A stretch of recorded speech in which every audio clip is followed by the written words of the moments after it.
François. Bonsoir. François Guéguillon.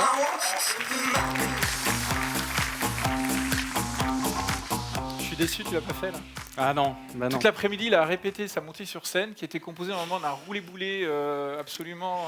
J'ai voulu faire James Bond et puis je me suis fait mal au bras. Alors je me suis dit si je voulais pas venir avec l'écharpe. Au bout de la 10e fois, tu t'es dit, je vais peut-être arrêter ce truc-là. D'accord. Voilà. Donc toi, tu viens du GREDEG. Voilà, c'est ça. Du groupe de recherche en droit, économie, gestion, Ouais. toujours à Sofia. Exact. Il n'a pas bougé depuis tout à l'heure. Toujours pas. Et ton sujet?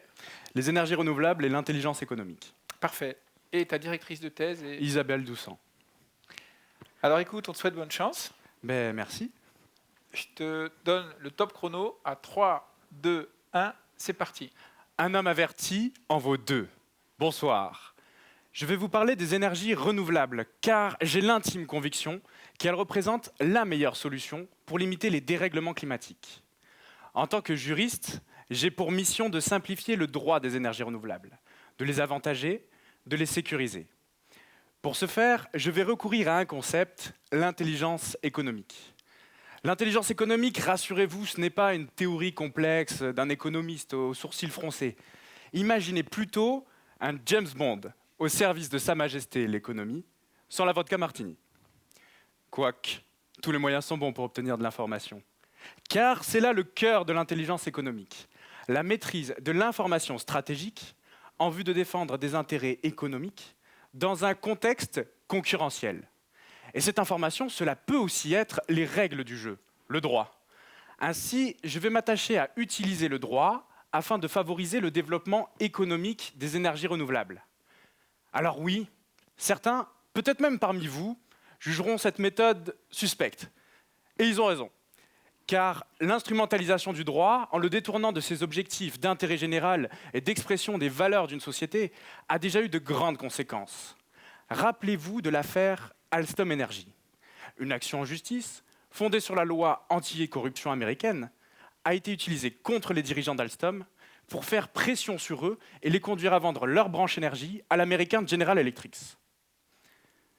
Dès lors, n'est-il pas de bonne guerre de doter les énergies renouvelables des mêmes armes juridiques pour mener à bien cette bataille économique et protéger notre planète? Pour mener à bien cette mission, nous disposerons des équipements suivants.